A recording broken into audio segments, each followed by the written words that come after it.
السلام عليكم ورحمة الله وبركاته. اللهم صل وسلم وبارك على سيدنا محمد وعلى آله وأصحابه أجمعين. يا صباح الفل ويا صباح الرزق، صباح يوم جديد كده عند طيورنا.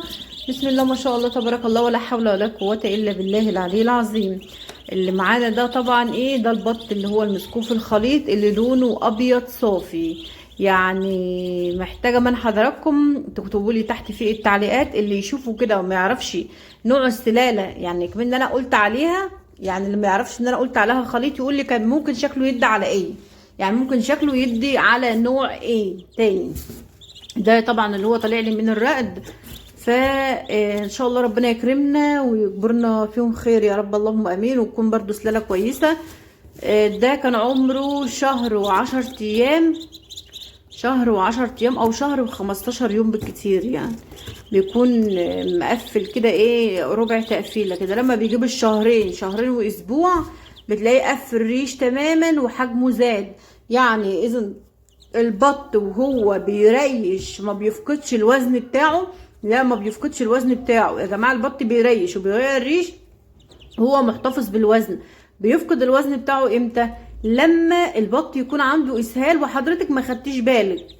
دي الخلطه اللي انا حطاها لهم، بس الغالب بتاعها علف. دي خلطه عيش ودش وعلف وذره عويجه وعيش. طبعا الدبان بقى عشان الصيف طلع، يعني مش عايزه اقول لكم. فالخلطه دي نقدر ناكلها للبط من عمر قد ايه؟ من عمر شهر ونص وانت مطمنه. تقدري تاكلها للبط من عمر شهر ونص وانت مطمنه كده. يعني خلطه جميله جدا جدا. لو هنقول النص علف صافي، النص علف صافي، يعني مثلا لو كيلو علف قصاده نص كيلو خلطة، بتكون ممتازة. طيب البط لو جاله افتراس او شد فريش بعضه، حضرتك هتقصي طرف المنقار البطة من فوق، وده انا اتكلمت فيه كتير قبل كده. يعني احتمال دفعة بط عندك او تربية بط يجي لها افتراس، واحتمال لا. طب الافتراس اساسا بيجي من ايه يا مشاهد؟ يا ريت لايكات كتير جدا جدا. لو مش مشتركين معايا اكون سعيدة جدا باشتراككم وانضمامكم معايا، ربنا يجازيكم كل خير. الافتراس بيجي من نقص الاملاح ونقص الكالسيوم وعدم التغذية الكويسة او ضيق المكان. دول الكام حاجة اللي بيسببوا الافتراس. او ان حضرتك تحطي بط دفع او اعمار مختلفة مع بعضها. يكون مثلا بط عمر شهر ونص تقوم حاطه معاه بط عمر 3 اسابيع، او عمر شهر. فده بيخليهم يجيلهم افتراس في عمر الشهر ونص، شهرين الا اسبوع. ليه؟ لان البط الكبير بيكون خلاص قفل الريش، فبالنسبه له البط، يعني انا مثلا لو سايبه مع الاربع بطات دول مجموعه عمر شهرين مثلا ونص، بتكون قفلت ريش تماما، ومعاهم الاربع بطات دول ما قفلوش ريش لسه خالص. فاللي هو مقفل ريش هيشوف ده مش مقفل ريش كده، هيبتدي يشد في الريش البسيط بتاعه ده. والريش ده بيكون سهل الشد جدا جدا جدا، غير الريش اللي هو بيطلع بقى الجديد وبيكسر ريشته بتبقى جامده، غير ده تماما. فهنا بيبتدي يظهر ظاهره الافتراس.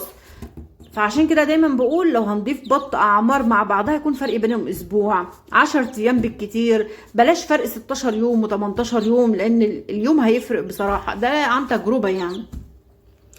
طيب ده بالنسبة للبط. طب نقص الأملاح بيجي من إيه؟ أو نقص الكالسيوم من عدم التغذية الكويسة، أو إن حضرتك قللت لهم في نسبة العلف بدري عن ميعادهم. طيب احنا ممكن نخلط على عمر الشهر واسبوع او الشهر ونص والبط يجيله افتراس؟ ايوه عادي. اول بس ما يبتدي يشد فريش بعضه هتقصي طرفه من القرن من فوق، وهتجيب لهم ازازه املاح معدنيه وكالسيوم. وطبعا معانا وجودهم في الشمس الصبحيه ونظافة المكان ووسع المكان بجد. يعني هتلاقي تربية بط في عز الصيف او في عز الشتاء زي العسل، مش هتشتكي من اي حاجة ابدا. بعيد البط بتاعك، انا دايما باكد في كل فيديو من ساعة، يعني بقالي كام يوم باكد كده، لان بيجيلي شكوى كتير. بدأت الشكوى دي تيجي لان الناس بتسيب طيورها في الشمس اللي هي الحارقة، وتقول لي ده عندها اسهال او عندها كساح. الكساح يا جماعة بيجي من شدية الاسهال او نقص الكالسيوم، يا من ده يا من ده. نقص الكالسيوم يعني عدم تغذية كويسة وعدم وجودهم في الشمس كويس وعدم نظافة المكان تحت رجليهم، فبيسبب لهم كساح. الاسهال برضو بيسبب كساح لما يكون عندهم اسهال مزمن وحضرتك ما خدتيش بالك. البطة بتبدأ تنشف معاكي وتبدا ان هي تبرك في الارض من شديه الاسهال عندها، لانها بتبدا بعد كده تفقد الاكل، ما تاكلش وكمان ما تشربش، ولو شربت ما بتاكلش، وحضرتك مش واخده بالك، فبالتالي ده بيأثر عليها جدا جدا، حتى بيأثر عليها في مرحله التربيه. اما لو جالهم دور اسهال في الاول واديت لهم علاج بشري بيروح على طول، مفيش يومين كده وبيروح تماما، مع الالتزام بوجودهم في الظل بعد كده، ووسع المكان، ونظافه الفرشه تحت رجليهم. طيب الافضل افرش تحت رجليهم فرشه بالرغم من ان احنا في الصيف، ولا بلاشي؟ طبعا في الشتاء لازم يبقى في اي فرشه تحت رجليهم. في الصيف يفضل برضو حفاظا على الصبه بتاعت حضرتك، لو بتربي على صبه، لو بتربي في ارض زراعيه مش محتاجه لا صيف ولا شتاء اي فرش خالص. التراب اللي هو الطمي كفيل جدا جدا يخلي صحتهم كويسه، لانهم برضو هينقروا منه وهياكلوا منه، وفرشه طبيعيه ربانيه.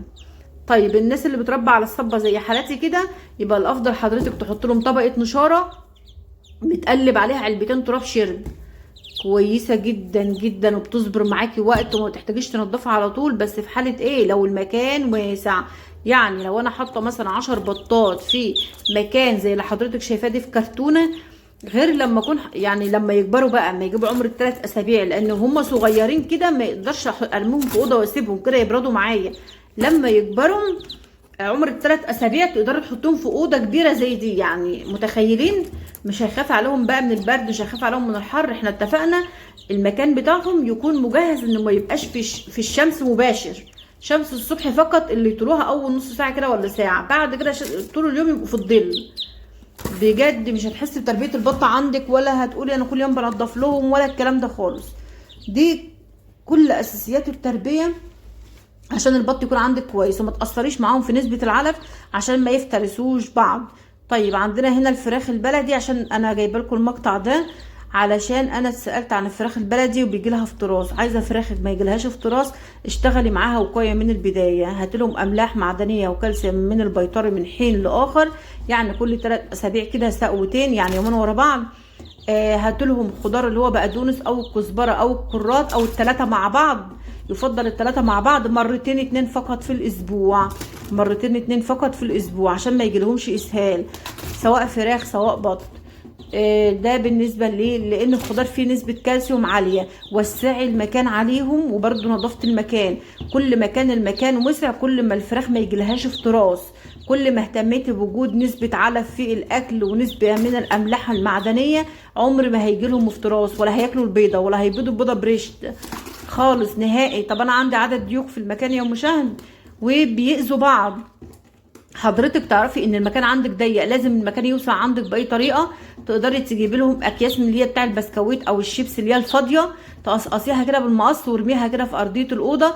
هيفضلوا ينشغلوا بانهم كل فرخه هيبقى كل همها انها تخطف حته من الورقه، لان ورقه السلوفان دي يعني لونها هيشد انتباههم، فهيفضلوا ينشغلوا بيها وينقروا في القصقصه اللي حضرتك قصقصتيها. بس قصقصيها يعني كبيره شويه، مش صغيره او ان هم يعرفوا يبلعوها.